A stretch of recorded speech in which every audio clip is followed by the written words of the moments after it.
Right చూద్దాం. ఇక పత్రికలలో ఉన్నటువంటి వార్తలను ఒకసారి చూస్తే ఇక్కడ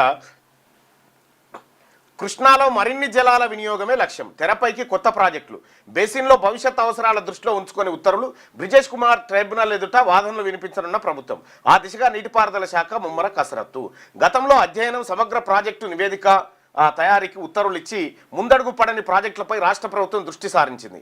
అయితే ఇప్పుడు రేపు మల్లన్న మరిగా మన పార్టీ ప్రారంభం ఉంది, పత్రికలలో మరి వస్తుందా అంటే చూస్తారు కదా మీరు ఈ పత్రికల సంగతి.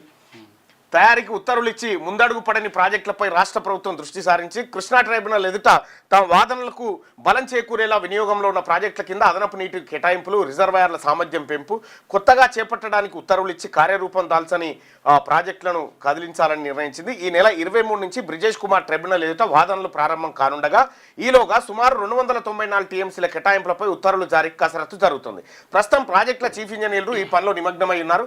గత ప్రభుత్వం 2021 జూన్ 24న ఇచ్చిన జీవోలో మార్పులు చేసి కృష్ణా బేసిన్లో భవిష్యత్ అవసరాలను దృష్టిలో ఉంచుకొని ఉత్తర్వులు జారీ కానున్నాయి. ఇటీవల సీఎం రేవంత్ రెడ్డి వద్ద జరిగిన ఉన్నతస్థాయి సమావేశంలో తీసుకున్న నిర్ణయం మేరకు నీటిపారుదల శాఖ కసరత్తును ముమ్మరం చేసింది. గత తాజా ప్రతిపాదనలతో కలిపి 904 టీఎంసీలు అవసరమని ట్రైబ్యునల్ ఎదుట తెలంగాణ ప్రభుత్వం ఉంచనుంది. ఇక ప్రాజెక్టుల కింద నీటి కేటాయింపులు ఎలా ఉన్నాయంటే గతంలో కొన్ని ప్రాజెక్టులకు ఇచ్చిన ఉత్తర్వులను సవరించడంతో పాటు తాజాగా జీవోలు ఇవ్వనున్న వాటిలో కలవకుర్తి, నెట్టెంపాడు, పాలమూరు రంగారెడ్డి, డిండి ఎత్తిపోతల, హైదరాబాద్ నీటి అవసరాలు, జూరాల వరద కాలువ, కోయల్కొండ, గండీడు, దౌలతాబాదు, ఎత్తిపోతల, ఆకేరు, మున్నేరు ఆనకట్టలు, శ్రీశైలం ఎడమగట్టు కాలువ కొనసాగింపు పథకాలున్నాయి. గతంలో ట్రైబ్యునల్ ఇచ్చిన ప్రతిపాదనలు కొన్ని ఉన్నా వాటి సామర్థ్యంలో మార్పులు జరగనున్నాయి. సంబంధిత వర్గాల సమాచారం ప్రకారం ఆయా ప్రాజెక్టుల కింద కేటాయింపులు ఇలా ఉన్నాయి. అధికారిక ఉత్తర్వులు వెలువడే నాటికి మార్పులు జరిగే అవకాశం ఉంది. కలవకుర్తి కింద అదనంగా 13 టీఎంసీలు తీసుకోవడానికి వీలుగా హెడ్ వర్క్ నిర్మాణం, నీటి వాడకానికి తగ్గట్టు కాలువల సామర్థ్యం పెంపు, 20 టీఎంసీలకు నిలువ అంటూ ఒక వార్తను చూస్తాం. ఈ కృష్ణా బేసిన్కి సంబంధించి ఇప్పుడు ఎవరైతే దీని మీద చర్చలు పెట్టాలనుకుంటారో ఈ నాయకులంతా కూడా మహబూబ్ నగర్ జిల్లా నాయకులు ఉన్నప్పుడే కృష్ణా నదికి కావాల్సిన మోసం జరిగింది. వీళ్ళంతా కలిసి చేసింది, కొత్తగా ఏం లేదు. ఇప్పుడు మనం ఈ టీఎంసీలు బేసిన్లను మాట్లాడుకుంటుంది కేవలం కమిషన్ల కథా కార్ఖాననే, ఇంకొకటి ఏం కాదు. ఇడా కమిషన్లు ఎట్లా వస్తాయి, ఎట్లా పోతాయి, ఏం కథ అనే లెక్క తప్ప ఇంకోటి కాదు. ఇక్కడ కృష్ణా బేసిన్కి సంబంధించి మొత్తం కృష్ణానదికి సంబంధించి జరిగిన మోసం ఒక్కసారి వివరిస్తాను నేను. కృష్ణానది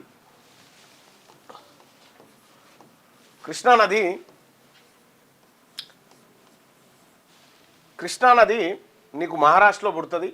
మహారాష్ట్రలో పుట్టి మహారాష్ట్ర నుంచి ఆ తర్వాత కర్ణాటక, ఆ తర్వాత ఆంధ్రప్రదేశ్, తెలంగాణ, ఆ తర్వాత ఆంధ్రప్రదేశ్, ఇట్లా 4 రాష్ట్రాల గుండగా ఇట్లా పోతుంది. పోయినటువంటి సందర్భంలో అసలు కృష్ణా జలాల్లో ఎవరి వాటా ఎంత? ఇప్పుడు సరే ఏపీ, అది కర్ణాటక, మహారాష్ట్ర ఈ 2 వాటాలు ఒకసారి చూస్తే మనం కర్ణాటకకు 700 టీఎంసీలు కేటాయించింది ఇదే బ్రిజేష్ కుమార్ ట్రైబ్యునల్. కర్ణాటకకు 700 టీఎంసీలు, మహారాష్ట్రకు 560 టీఎంసీలు, మహారాష్ట్రకు 560 టీఎంసీలు. ఇక ఉమ్మడి ఏపీకి 811 టీఎంసీలు. ఉమ్మడి ఏపీ అంటే అప్పుడు తెలంగాణ ఆంధ్రప్రదేశ్ కలిపి ఉమ్మడి ఏపీకి 811 టీఎంసీలు కేటాయించారు. ఇది కేటాయించింది. మరి ఇక్కడ ఈ ఉమ్మడి ఏపీ విడిపోయింది కదా, విడిపోయి ఏపీ సపరేట్ అయింది, తర్వాత తెలంగాణ సపరేట్ అయింది. మరి ఈ కృష్ణానది ఎక్కడ ఎంత వారుతుంది అనంటే మన తెలంగాణ భూములలో 69% భూములను 69% పరివాహక ప్రాంతం తెలంగాణలో ఉంటుంది. ఇక మిగతాకు సంబంధించి 31% పరివాహక ప్రాంతం ఏపీలో ఉంటుంది. అంటే ఇక్కడి నుంచే పోతుంది కృష్ణ. కానీ ఇక్కడ తెలంగాణలో ఈ 811లో 69% డివైడ్ చేస్తే ఎంత, ఎన్ని టీఎంసీలు రావాలి? 550 టీఎంసీల దాకా వస్తుంది. 550 అంతే కదా. మనకు వాస్తవానికి రావాల్సింది ఎంత? 555 టీఎంసీలు రావాలి. కానీ వస్తుంది ఎంత? 299 టీఎంసీ. వస్తున్నాయో లేవో తెలియదు కానీ దీనికి సంతకం పెట్టొచ్చుండు కాక. ఇది ఇప్పుడు అయితే వాస్తవానికి వీళ్ళకి ఎంత రావాలా?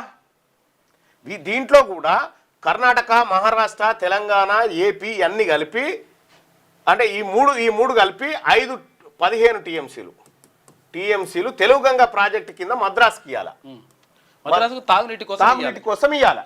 ఇక్కడ పోతిరెడ్డిపాడు నుంచి అక్కడ ఎత్తుకపోతున్నారు ఇప్పుడు పోతిరెడ్డిపాడు నుంచి తీసుకుపోయి ఇవ్వాలా. కానీ ఇక్కడ జరిగిన మోసం ఏంటంటే ఇప్పుడు రేవంత్ రెడ్డి గారు చెప్తా ఉన్నారు కదా, ఈ ప్రాజెక్టులన్నింటినీ మేము ఇట్లా చేస్తాం అట్లా చేస్తాం. 42 సంవత్సరాల కింద మొదలు పెట్టినటువంటి ఎస్ఎల్బిసి పొక్కనే ఇల్లు తవ్వలే. 14 కిలోమీటర్లు 10 కిలోమీటర్ల పొక్కనే తవ్వనటువంటి పాలమూరు పాలకులు వీళ్ళు మొత్తం ఇప్పుడు కృష్ణానదిలో అదనంగా టీఎంసీలు ఎట్లా వాడుకోవాలని ఉన్న టీఎంసీలు వాడుకునే దిక్కులేదు. ఇక్కడ మనకు రావాల్సినటువంటి వాటా ఇది, వస్తున్న వాటా గిది ఏనాడని అడిగినామా? ఏపీతో ఎందుకు అడుగుతలేం మనం? ఎందుకు అడుగుతలేదు ఈ మాట? పోతిరెడ్డిపాడి కాడ నుంచి 15 టీఎంసీలు మాత్రమే తీసుకుపోవాలి.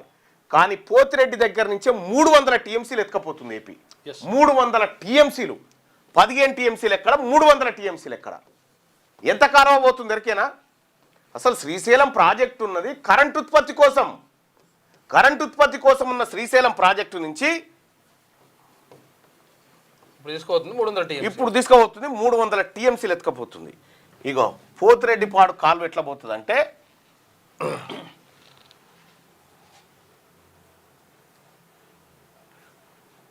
అసలు తెలంగాణకు ఎంత కాలువ వస్తుంది, ఏపీకి ఎంత కాలువ పోతుందో ఇగో ఇది ఏపీకి పోతున్నటువంటి 50,000 క్యూసెక్కుల వాటర్ ఇది ఇట్లా వెళ్ళిపోతుంది ఏపీకి. తెలంగాణకు వస్తున్న కాలువ ఇగో గిది, ఇగో గింత. తెలంగాణకు వస్తున్న కాలువ ఇగో గిట్ల వస్తుంది, ఏపీకి పోతున్న కాలువ ఇగో గిట్ల పోతుంది. ఏపీ వాటా ఎంత? కేవలం 31% పరివాహక ప్రాంతం. కానీ తెలంగాణ భూములకేని పోతుంది కృష్ణానది, తెలంగాణ భూములు వారాయి. ఇదే పాలమూరు జిల్లా నుంచి పెద్ద పెద్ద నాయకులు పాలమూరు జిల్లా నుంచి ఉండి కనీసం పాలమూరు జిల్లాకు నీళ్లు మళ్లించలేకపోయారు. ఉన్నది ఒక్కటే జూరాల ఒక్కటే ఉన్నది. జూరాల తర్వాత శ్రీశైలము, ఆ తర్వాత అక్కడి నుంచి మనం కేవలం 1500 క్యూసెక్కులు మన చెరువులకు వస్తుంది గిత్తత గా కాలువ మనకు ఇగో ఇట్లా సముద్రాలు నిండినట్టుగా వాళ్ళకు పోతా ఉంది.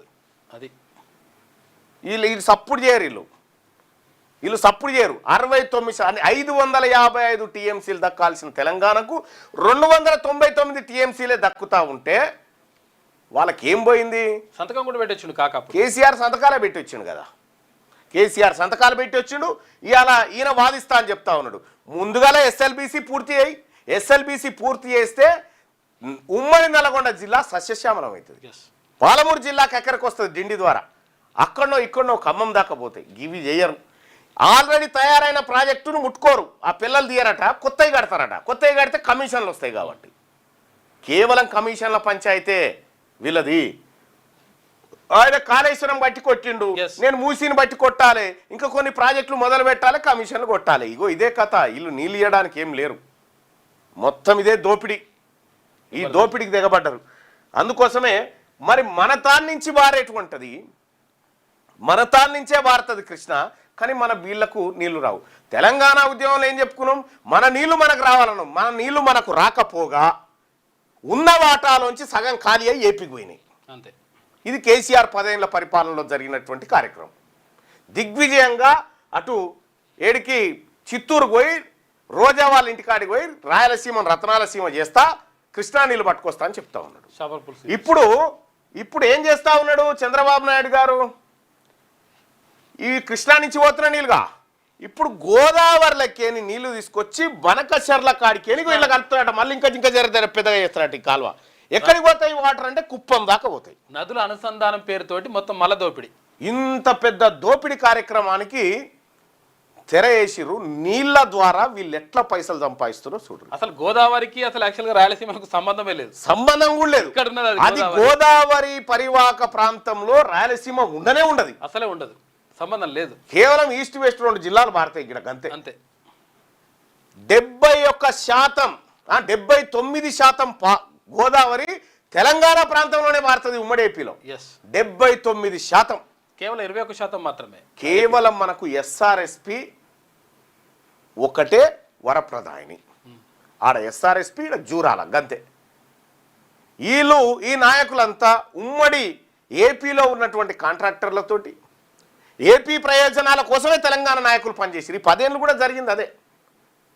జగన్మోహన్ రెడ్డి గారు అక్కడ పోతిరెడ్డి పాడబెట్టి ఆడికేని ఎత్తుకపోతుందని ఇదే వెలుగు దినపత్రిక V6 ఛానల్ ముర్రో మొత్తుకుంది. ఇవాళ కూడా అదే పరిస్థితి. వీళ్ళు 42 ఏళ్ల కింద మొదలుపెట్టినటువంటి SLBCని పూర్తి చేయారట, కానీ కొత్తగా ప్రాజెక్టులు ఎట్లా డిజైన్ చేద్దామని ఆలోచన చేస్తూ ఉన్నారు. తమ్మిడి ఎట్టి 150 మీటర్ల ఎత్తులో అవసరమైతే 1500 ఎకరాలకు మనం పరిహారం కట్టిద్దాం, మహారాష్ట్రకు DPR తయారు చేయండి అని చెప్తా ఉన్నారు. మరి కూలిన కాళేశ్వరం సంగతి దాని రిపేర్ ఏం లేదా? ఇక అటు పోయినట్టేనా? 1,00,000 కోట్లు అట్టేనా? కేసీఆర్ కుటుంబం అవినీతి వల్ల దశకిందయా, ఓకే కూలింది. దాని రిపేర్ సంగతి ఏంది? రిపేర్ చేసుకోవాలన్నా వద్దా? కాళేశ్వరం కమిషన్ రిపోర్ట్ ఇచ్చింది కదా, అవినీతి పరులపైన చర్యలు తీసుకో, కానీ అసెట్ మాత్రం తెలంగాణది కదా, అది ఆడ పైసలు పెట్టినాం కదా. మరి దాని సంగతి ఏంది?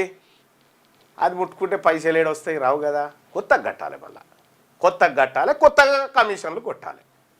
ఇగో ఇది కార్యక్రమం జరుగుతుంది తెలంగాణ రాష్ట్రంలో. ఇగో ఏపీకి పోయే నీళ్ళు ఎట్లా పోతున్నాయి వరద, తెలంగాణకు వచ్చే నీళ్ళ వరద చూడ కాలువ, పిల్ల కాలువ. అందుకోసమే వీళ్ళ బండారం అంతా బయట పెట్టాల్సిన సమయం వచ్చింది, పెడదాం. మీ వ్యాపారం అభివృద్ధి కావాలని కోరుకుంటున్నారా? అయితే వెంటనే క్యూనస్ని సంప్రదించండి. Schools, colleges, banks, shops, office promotions, land promotions, political promotions, restaurant promotions, hospital promotions, పుట్టినరోజు వేడుకలు, శుభకార్యాలు, వ్యాపారాలు ఏవైనా, సందర్భం ఏదైనా ఇప్పుడే క్యూనస్ ద్వారా తెలియజేయండి. మీ వ్యాపారాన్ని అభివృద్ధి చేసుకోండి.